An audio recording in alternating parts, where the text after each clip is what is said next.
Hi, my name is Tony, the guy behind TonyTalksDev.com. I work as a software consultant at Metosin doing Clojure, and today I wanted to present you the first video of this channel with my dear friend and colleague Martin Varela. We'll be talking about Martin's story, how he got into Clojure and how he ended up here in Finland in the first place. So enjoy the conversation.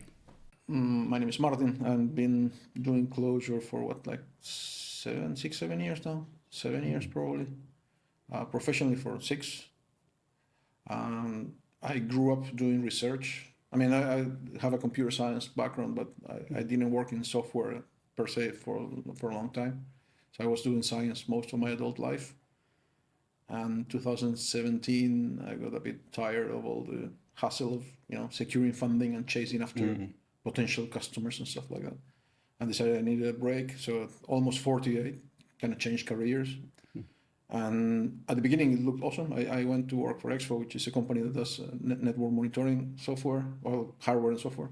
Was it here in Finland? It was here in Finland, yeah. And then the company, okay, so that company, the Expo is a Canadian company, but they bought something that was called NetHawk.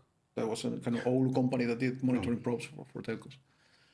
And I have worked with them like on the research side on several projects before, and they were looking for some kind of senior engineer role, and okay, that looked good. I went there, and after like 3 months being there, they announced they were like laying off half the people in the company, including my whole team.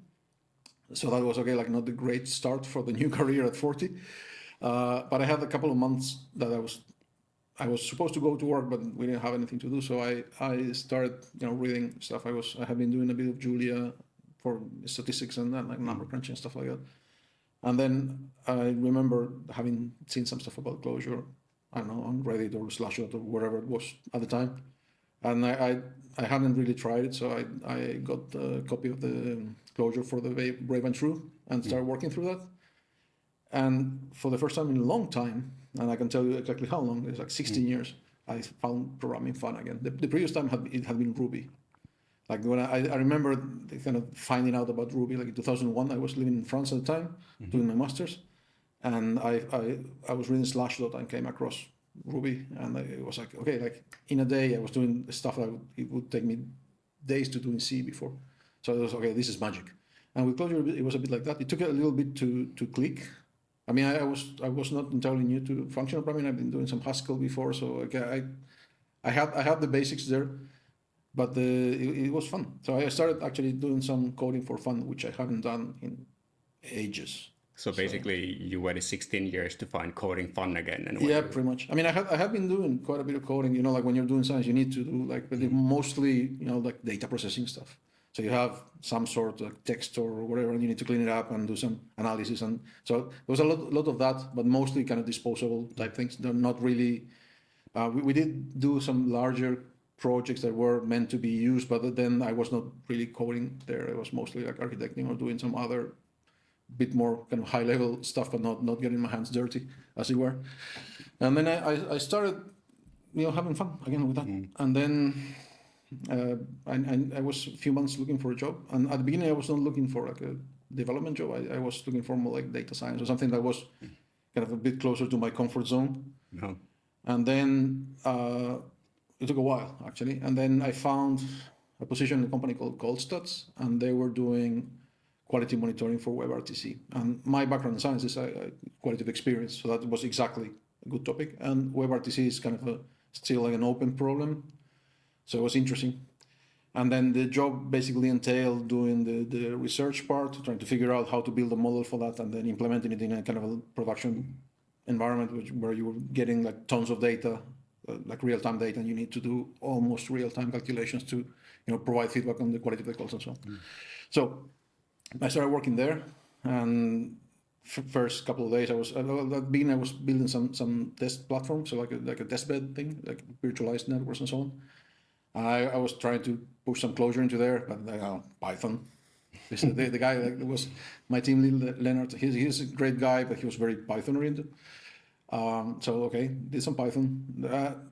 It's okay, but didn't quite click. I always feel like you're kind of coding with straitjacket on. It's like there's the Python way. And then then I moved to working on some backend stuff. which at the time was a kind of Kafka. It was Kafka receiving data from different sources and then going into Storm, and there was a bunch of Java code that processed that and sent results to MongoDB.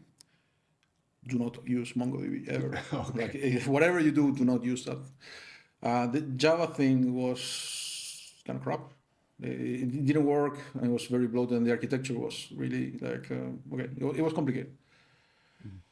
And the stuff I needed to do basically was, just gathering a bunch of measurements, and then if you want to understand the quality of something like WebRTC, where you have multiple flows on different media from different sources and so on, it makes sense to think like bottom up. So you have the stuff that you see in the network. So you have some stuff that you can measure, losses, delays, things like that. And then you have stuff that okay, which codec are you using, which bit rates are you using, stuff like that. And then you basically try to build from there. So you kind of layer the models on top. So you have like a metrics, and then you have a first model, what the quality would be for, say, audio with these network conditions. And then you have the video, and then you try to come up with an audiovisual model, and then you have that for different users in the call, and then you try to compose that until you get to, okay, what is the user actually experiencing? That was the idea. Was that in Clojure as well? That was conceptual. Okay. The whole thing was done in Java, and what they were doing before, it was conceptually wrong. So like we need to redo it. But there were some kind of concepts there, but the way they were being put together was not technically correct. So, but then for that kind of problem, you can see it's basically transforming data. You have a bunch of data from different sources, and you run some transformation, and you get new data, and you run more transformation. And basically what you're doing is like a data transformation pipeline, which, if you want to go like very simplistic about it, is basically like a threading macro. It's not as easy, but basically that's the idea, right? So you're like, take the output of this, and that is all basically pure calculations. It's just, you have some formula, you run it. So basically a map reduce process, right? Yeah, pretty much. So I started arguing, okay, we should probably do this in Clojure. And everybody was like, yes, of course we do this in Clojure. Yes, it was such an easy process. No, it was actually pain, but it took a little fighting. Mm-hmm. But then I got them to let me try to prototype in Clojure. And within a couple of weeks, I had like a very small amount of code that did a lot of work. And there were other considerations. Okay, they were very strict because they were afraid of this. Like, this is kind of weird. We don't want this in our, touching our precious Java code base. So there was a lot of unnecessary work that I was doing, like marshalling stuff back and forth to give some JSON stuff to Java and so on. So it was suboptimal, but still it was like a tiny amount of code with respect to the whole thing. So at the time, I think it was like 18,000 lines of code that they had in the original implementation of that, which was kind of wrong, and it didn't work correctly. The Java had 18,000 lines. Yeah. Okay.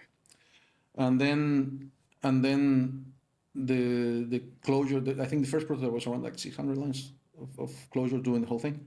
Of course, there will be more stuff coming later because there were more details and more complex stuff that needed to be done, like tracking state of the code across time and so on. So, but it's all stuff that when you look at it is basically, you have a bunch of data, you want to transform it, and maybe you want to see how that evolves across time. So you're basically reducing state over time. So it kind of maps to that. Mm-hmm. And we got to the point that was working, but the Java side of things was not working correctly. And there were some issues with persistence and stuff. Like the problem with this is that the information about the calls was stateful, but for some reason, the original implementation was not using the stateful capabilities of Storm. So there was a Redis element there, and the stuff needed to be shuffled back and forth. Okay. So there was some delay constraints, but also there were some issues in the way that was done, so like it was not working correctly. And then the guy I was working with, he tended to a bit over-architect things, and so he did again one of these magic weekend refactorings of the whole thing, and that was not good. Cowboy coding. Sorry? Cowboy coding. Yeah, in a way. I mean, I think he had the best intentions, but the way he went about it was it was impossible to review that thing. It was like 1,000 lines of code changed, like literally over a weekend. Rather complicated stuff, and the way that he envisioned that, it was like everything in that system was aware of Redis and sending stuff back and forth, and like a magic persistence layer, which didn't work. Eventually, for other reasons, he got dismissed from the company, and they brought some other guy from Poland. We had a few guys working in Krakow, and that new guy, he was brilliant with the Java side. He was a really brilliant guy, and we started discussing. We agreed how to do that stuff, And in the end, we ended up dropping, I think it was like almost 2/3 of the code base, basically. So we did the new stuff. 6,000 lines anymore. Yeah. Okay. So like the new stuff, like the conceptual new stuff was on Clojure. We kept the kind of hard interface between Clojure and Java. So this persistent stuff was handled in Java, but it was done in a much simpler way, like explicit, like almost like you would do in a functional language. Like it was not, like spread infecting all the objects and stuff. It was just like there's this thing you need to do, and that worked. And I think that was kind of the first thing. Okay, like this actually works, and it's so much nicer to develop interactively at the REPL, and being able to touch the data, as it were. Even though that was a Maven project, and we had some weird constraints. Like I remember I was trying to, I wanted to use spec, and this was 2018. So like 1.9, Clojure 1.9 was about to come out, and there were some betas, and I had tried that, and then when I tried to run it doesn't work. And the reason for that was, okay, like Storm had a hardcore 1.7 dependency there because it was actually written in Clojure. And so I couldn't get, like the new Clojure to run on top when I was actually running in Storm. If I was running just my component, that was fine. So I couldn't do that. But okay, like for me, it was kind of, this actually works. And it was pleasant to use, at least in comparison to the Java stuff. I was, for me, like obtuse and unwieldy. That was my... And now you were sold that Clojure is the way to continue. Yeah, for me it was. But I think I was already sold before, but like this was kind of actual validation. Okay, this can be done. And even though we had like a fairly limited time budget, and I'm not Tommy, so I don't optimize like that. I mean, I was just careful about how I was doing stuff, but I was not really doing like micro optimization or anything. I was just doing the calculations and sending stuff back. And Tommy is Tommy, the man behind Mali. Yes, we're talking Tommy Raiman, the Mali unrated fame. And he is very, how can I say, single-minded about quality and performance. He's a very special guy, but I'm not that smart. So, so that was one of the first times I crossed paths with Metosin, because, like I said, I was passing JSON back to the Java side of things. And I was using data.json for that, and the data was fairly big, so that was actually eating a good chunk of my time budget. So I ended up trying JSONista, and that dropped like I think it was like a 30% improvement in the processing time. Yeah, I'll check the camera out since we're a one-man band today, just to make sure that everything's cool. Yeah. So you found JSONista. Yes, and I think that was probably the first interaction I had. Like I found out about Metosin. And at the same time, I remember I was, of course, watching a bunch of talks and stuff online often. And there was Jarpe giving this talk about the Lupapiste case. The first 6 years of first 6 years, yeah. And that was an amazing talk. So I like that was my kind of first contact, at least on my side with Metosin.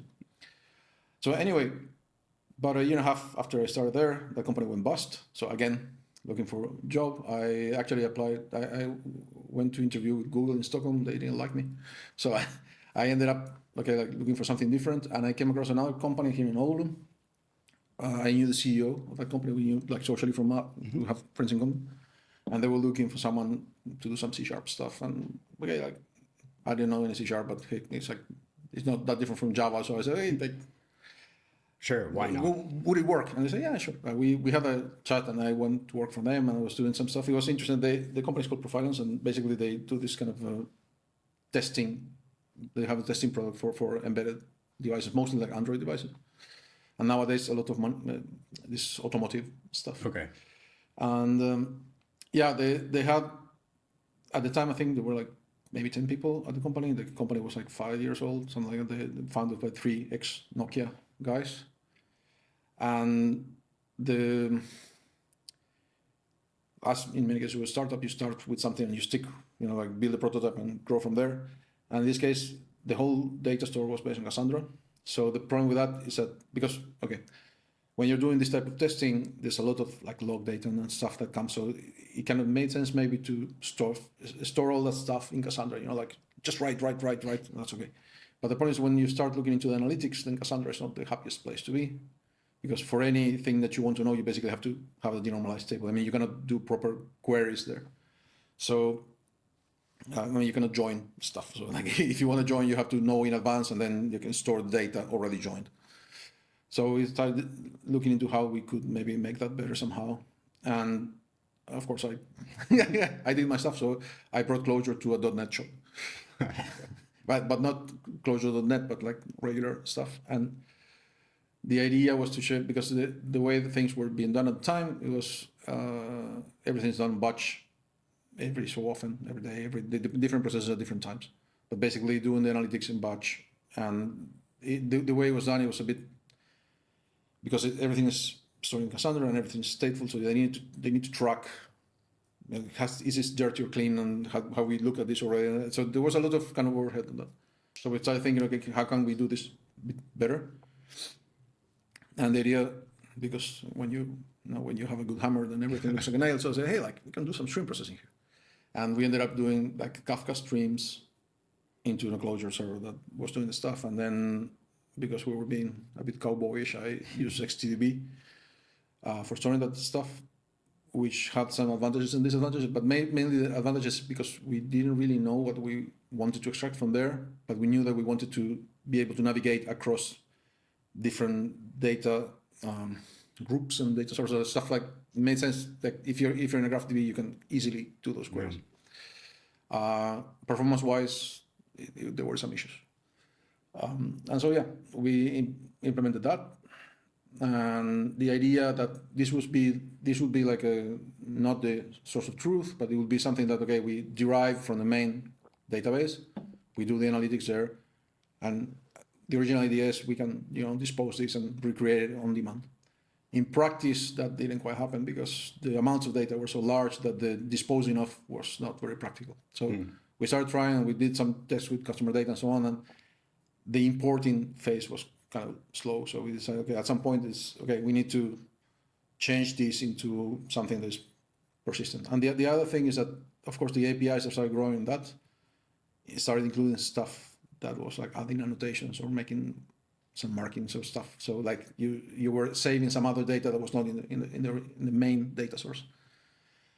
So I basically had to take something that was meant to be like discarded, so like was no persistent arrangement, it was a kind of hacky, Okay. and then rebuild it so that it would be persistent, that I could change the stream processing and still keep the data and not have like like downtime. So I ended up implementing I think it's called the Kappa architecture or something like that. What architecture? I think it's called the Kappa architecture. It's Okay. you have the Lambda architecture, and then there's the Kappa architecture, which is like the idea is you basically have like a standby thing. You rebuild into another database and then you switch. Okay. So I could basically do the whole reprocessing across the stream on a separate, using separate streaming logic, build another instance of the database, and then just do like a Switch rollover. in. I see.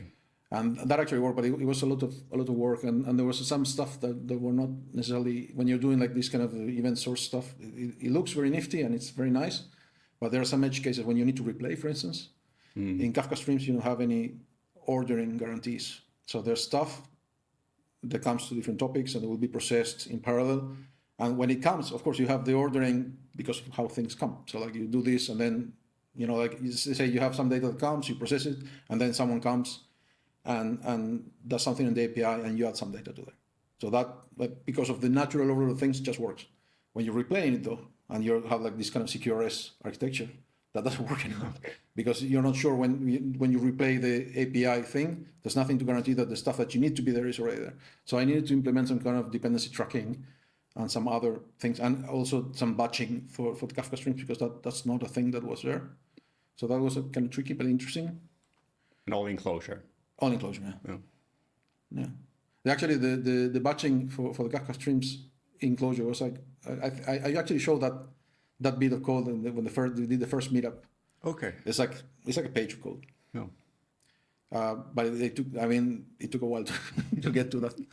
But it was I think it was a good experience. Unfortunately, when I actually decided to move on from there, they decided to shelve the whole thing because... Really? I didn't know that. Yeah, because no Clojure people. A shame. I was a bit like struggling with it because I had pushed for that and I did a lot of work on that. So like my whole work for a couple of years was basically that. And I was trying to get someone up to speed on that. But at the end, I decided it's too risky because we don't have like the people, and I think that's probably one of the common problems we hear about with Clojure. Okay, like where do you get the people and how do you maintain this stuff? So, and that's also one of the reasons why you're here doing this kind of stuff, talking about Clojure. Yeah, to promote it and get people interested. I think that if more people were doing this, it would be much easier overall. Yeah, like in other ecosystems, like let's talk about JavaScript, for example, and TypeScript. There are a lot of people talking about it and doing this kind of stuff. So let's see if this can make a dent. I am JavaScript allergic, I think. I have done very, very little. I don't know anything about it, but what I've seen is like, no, thanks. Okay. Just camera check this again. This can overheat, so I just want to keep an eye on it. Yeah, no worries.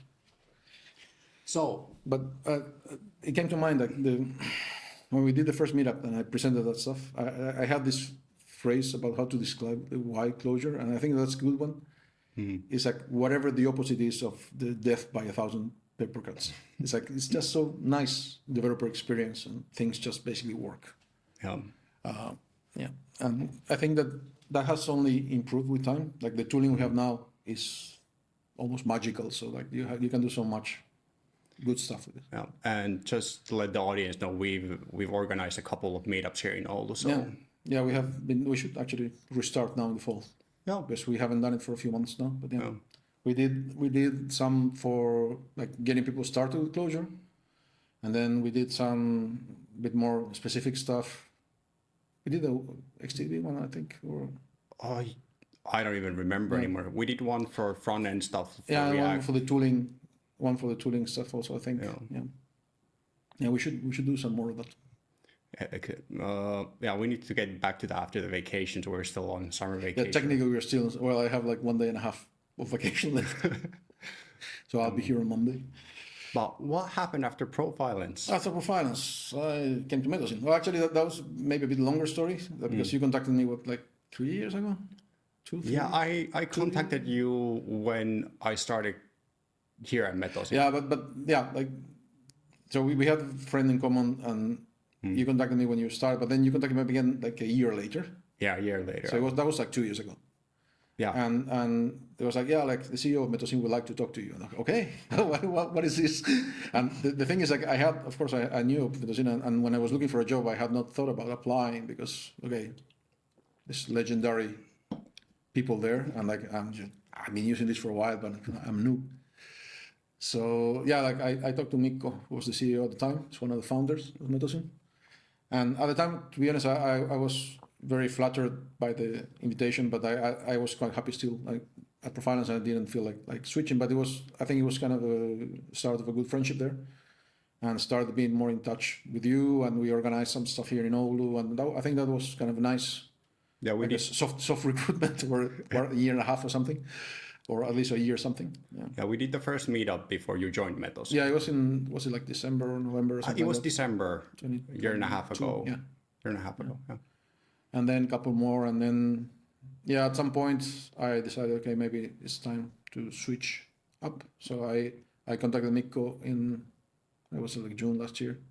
I had some discussions, and then we agreed that I could start maybe in October, and that was it. So You started October? I started in October, yeah. So you are coming to a year in Metosin? Soonish, yeah. So I wanted to wrap up some stuff properly at Profilence, but in the end, okay, it turned out that they decided, okay, like this is too risky to continue like that. So it was, yeah.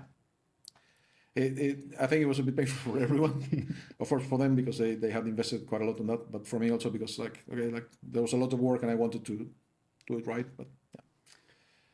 And then, yeah, Metosin. So how do you feel about Metosin now? I'm happy. 8 months in, 10 months in? I'm happy. It's been a bit different than I had expected in the amount of actual coding I get to do, but that probably depends also on the customers you have and what you're actually doing. So yeah, this is new. I mean, the consulting thing, of course, the software consulting is new thing for me in that way. But in a way, I had been doing similar stuff before when I was at VTT, like doing the science side, because we did do like customer projects. You want to explain what is VTT? Yeah, VTT is Finland's technical research center, so it's like where we do like science at the state level. Yeah. And I was there for like 10 years. I was a principal scientist there, and one of the things we do is like, of course, we do this kind of sciencey projects, but we also do customer work where they have customers with very specific needs, and then you get experts on those topics to do the stuff. And in a way, I think this is not very different than the Clojure stuff because there are not that many Clojure experts, and so like when you have like very specific stuff, that's kind of a good thing to do. So there's that aspect, and also the sales stuff we've been doing, which is completely new, but also quite interesting. So yeah, a shameless plug, like shameless plug. We're selling stuff. We're doing consulting. Please come hire us. Yeah. How did you enjoy Metosin's onboarding process? It was good. I think everything went very smoothly, and it was great to have you here. I think it was good that we were kind of on a friendly basis before, so like we knew each other, and like just for reference, we're like 3 people here in the Oulu office, and mostly it's just the 2 of us coming to the office. Yeah. So it was very smooth, I would say. Yeah, so we've been colleagues already now since October, and we've been working on the same project in the same team. So this is a really close thing. Yeah, I'm gonna miss you when you leave next year. Yeah, I'm moving to Panama. If you followed me anywhere online, you probably know that already. So yeah, we are trying to get everything out of this office before I go. Yeah. But how do you feel about Clojure now after working in Clojure with other Clojure engineers for a while? I think that I would not want to develop in any other language at the moment. Like of all the other languages I've used, quite a few, this is by far the one I like the most. The community is also like good. I think it's kind of a healthy community. There's something unique about the Clojure community. It is. I don't know if it's unique necessarily. I mean, there might be other communities that are awesome as well, and I don't know them. But I think it's maybe because it's kind of small. I mean, there are like very prominent references in the community, but there are not that many. So like everyone kind of knows each other to some degree, I think. And it's kind of, I think it's kind of nice that way. And all the people that have approached it for some stuff, like they have been super, either with some contribution or suggestions or just asking stuff. They have always been friendly.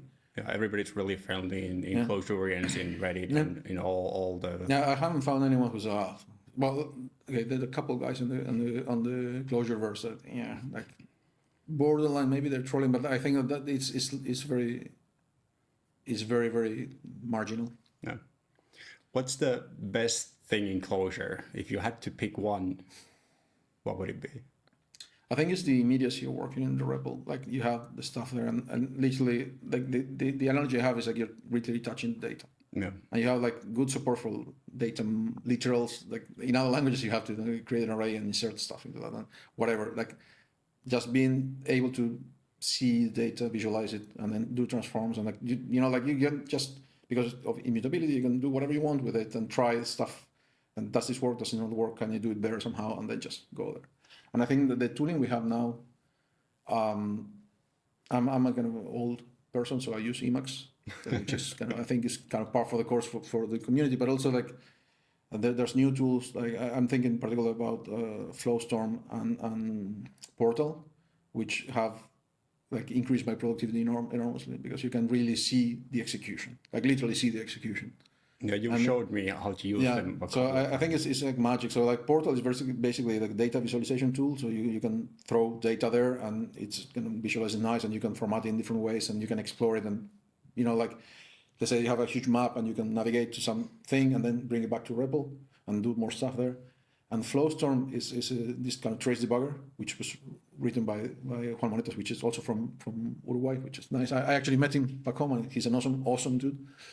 And basically what it does is kind of it records a trace of the execution of the code, and then you can navigate the code and see what each expression is doing. And then I found that was for some of the stuff I've been doing, it can literally cut the time in less than half for debugging because it's just so much more efficient to work with that way. And in Portal, you can also do other stuff like you can add metadata, and then you can have that metadata do specific processing based on that metadata. So I think I showed in the demo there, like I was working with XTDP and then had some data that if this something looks like a key, I can navigate to that object and fetch it from the database and import it. So you could basically navigate your graph in the database just using Portal. Yeah, enhance that. And that literally is like 10 lines of code. So it's like it's magic. How about the worst quality of Clojure? What is Worst the quality pain of point? Clojure. I think I don't know if it's a problem inherent to Clojure, but it's definitely a problem with Clojure. Is that at some point the scale starts being complicated to keep like we have.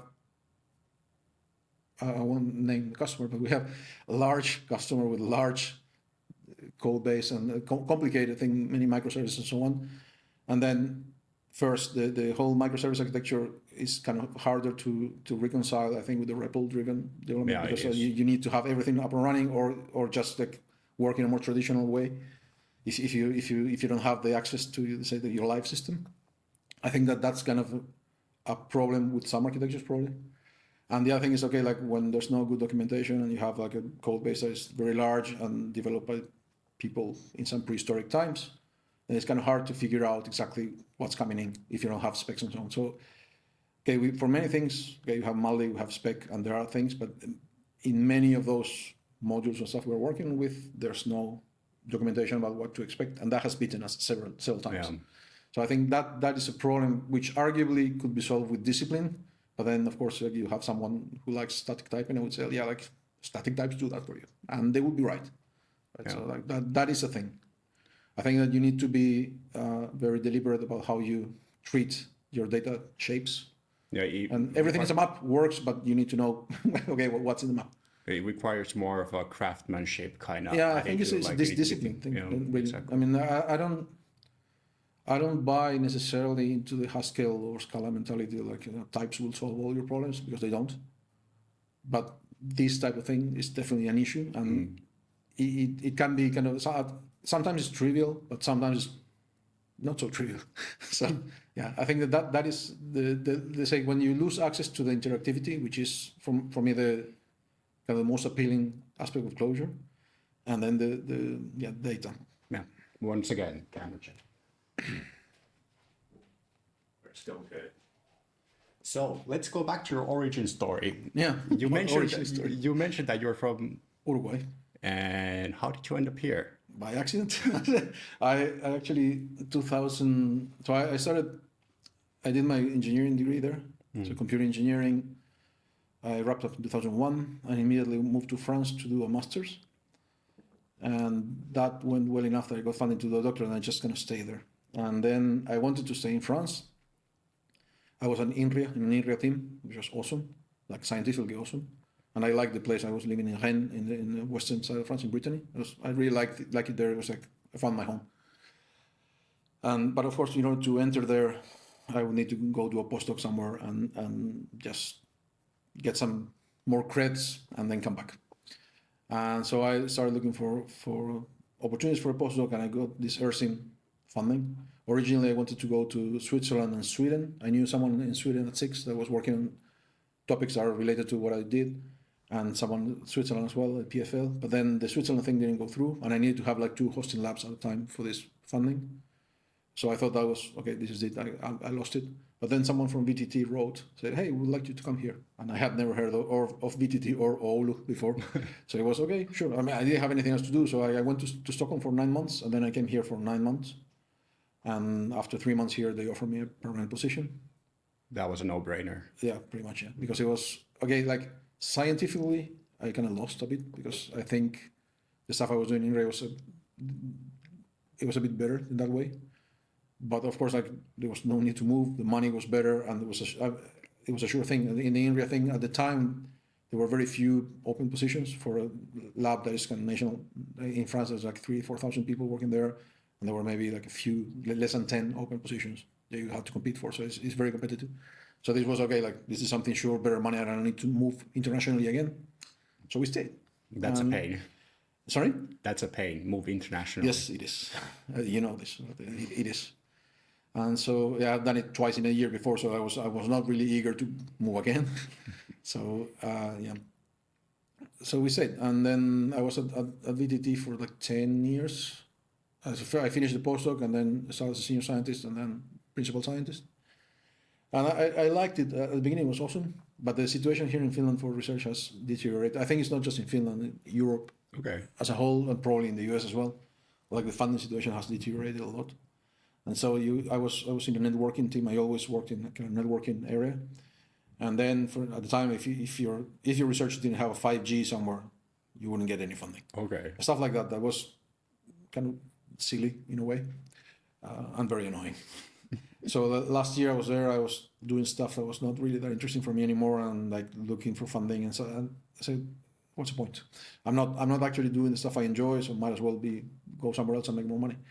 So that makes sense. Yeah, that was the decision. Then it was painful in a way because like I went to Expo. That was awesome, and then after that I was like 9 months looking for a job, and it was pretty rough. It's not too easy for foreigners in Finland. No, I think it's not even the foreign thing, because I also supply elsewhere, but it's like maybe they coming from academia, like they have like either you're overqualified or they just don't answer, or like you probably don't know enough of the practical stuff or whatever. So it was pretty rough, and it was like a kind of a depressing time. But then going to Colstas was just perfect because the topic was spot on. I mean, like sounds so braggish, but like literally I was one of the best candidates in the world for that, for sure. You had the qualifications. Yeah, exactly. It was exactly my topic, so it was perfect. And then I've been still doing some science on the side, and last year I have been publishing. Still, I have some friends that keep me motivated to do some stuff. So it's a good excuse, to go to a conference every year or a couple of conferences and publish a few papers every year. And that actually led, like, since last year, the end of last year, I have a part-time position at the University of Malaga as well, which I don't know how long I will keep that, because it is day-to-day job is already. So you have a full-time job, and then you have a part-time job doing research. Like 100, just give 110% is for weaklings. I'm giving 120, but that's like now. It's not that it's necessarily that tough, but it's like takes time and effort, and like have kids and other stuff at home and hobbies, and I would like to have a bit more free time. So that's it. What would you say to somebody who was in your position, like this, in a similar position that you were in, like wanting to try Clojure but not really ready to pull the trigger yet? Like, I think you should do it. Like the cost to entry is basically nothing, because you can start with very simple stuff, and I think once it clicks, and it will take some time to make it click. I think even if you have some functional programming under your belt. Not to mention if you're coming from like old world, or like you're just like doing JavaScript before, probably will take a time. But once it clicks, I think it's totally worth it. And I really like, if I had to go back to say, like, I actually had to do, like in the previous job I was doing some C# from time to time, and it was painful to switch back. It was like the whole way of doing and thinking in objects. And when okay, you want to test some stuff, and you can't. Like in Clojure, of course, you write tests and so on, but you can actually test stuff just by typing there. If you're doing Java or C#, you need to set up some test harness and do a bunch of stuff that it's not. I mean, it's not productive in the moment. So you kind of cuts into your workflow and cuts into your thought process. Yeah. So you don't have that immediacy of like being in the REPL and doing that stuff, and then you have your test case already, and then you can write the other stuff. But yeah. Just go for it and don't look back. Yeah, I would definitely recommend that. I mean, it is challenging, I think, in the job market, because there are not that many positions, so like you have to be mindful of that. But I think, as with many other things about programming, like learning this will definitely make you a better programmer. Yeah. Regardless whether you use it day to day or not. Yeah, after learning that, you go back to a basic TypeScript project or something, you think different, and it makes. Yeah, I think that the whole functional thinking is very useful in general, whether you're doing Clojure or Haskell, or you're just doing Java or C#. But then the way you think about data and how to transform and not break data is important, I think. Do you think Clojure is a good language for startups to build new projects? Yes, if you can get the people who know the language, definitely yes, because it's so much faster, and you do end up with a lot less code than you would in any other language, pretty much. You have the fast development cycle. Yeah, but also like the amount of code is much smaller. So there's not a really fair comparison, because the stuff I was doing in Profilence was not everything that was being done before. So it was only analytics, but it was probably like a fifth in terms of lines of code. for the equivalent code in C#. And for the Java stuff before, it was a similar thing. I don't know that you can always do that mapping. I've done some stuff in Python, for instance, that you probably couldn't do it much shorter in Clojure, but it does imply a reduction in the amount of code you write, and that there are several sites that show actually that the number of bugs is proportional to the size of the code base, regardless of language. So that's a good thing. That's just a numbers game. Yeah, it's a numbers game. And then I think the speed of development is also awesome, and the fact that you can actually you can connect to a live process and patch it and test stuff. Like for instance, Profilence, I was doing just backend stuff. I was working very closely, of course, with the frontend guys, and sometimes we need to change an API or fix something, and it would often go like I would connect to the dev server and implement the change, and they could test it live. Like, does that work? Yeah. Then I can bring it back, test it properly, and deploy. But then the actual change for them to be up and running, it was minutes sometimes.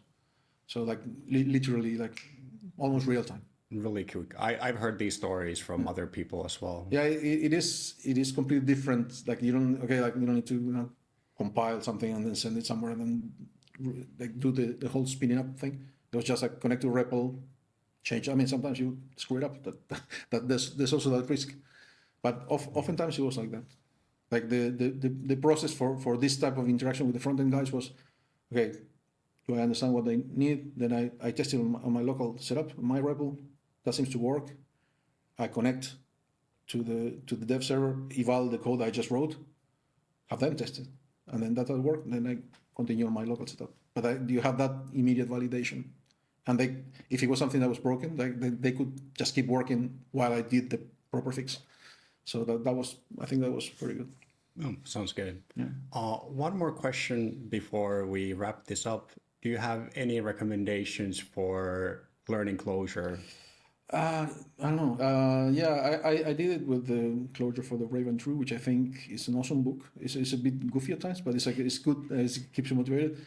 There might be some kind of outdated parts there. I haven't really checked it later. So I don't know. There might be, of course, the whole like setup, getting up and running, like lining in and the Emacs setup, and that's probably a bit obsolete at the moment. But you can, of course, like find newer material.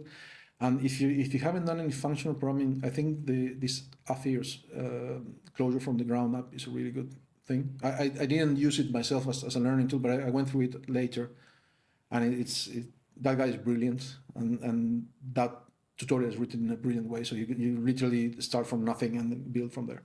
So that would be a good way. And then there's a bunch of books. I have read a bunch of books, but by then I knew Clojure already. So like, yeah, I don't know that how it would be to start with those. But yeah. And then don't be afraid to ask in the Clojurians Slack or in Clojureverse or something. Like there's always a bunch of people ready to help, and like very smart people usually. So yeah. I have not heard about the Clojure from the ground up, but it's also I think it's called, we can Google it, but I think it's Clojure from the ground up by Afir. Cool. We'll need to add it to the description or something. Yeah. If you found this interesting and you don't want this to be the last episode of this podcast, please let me know in the comments.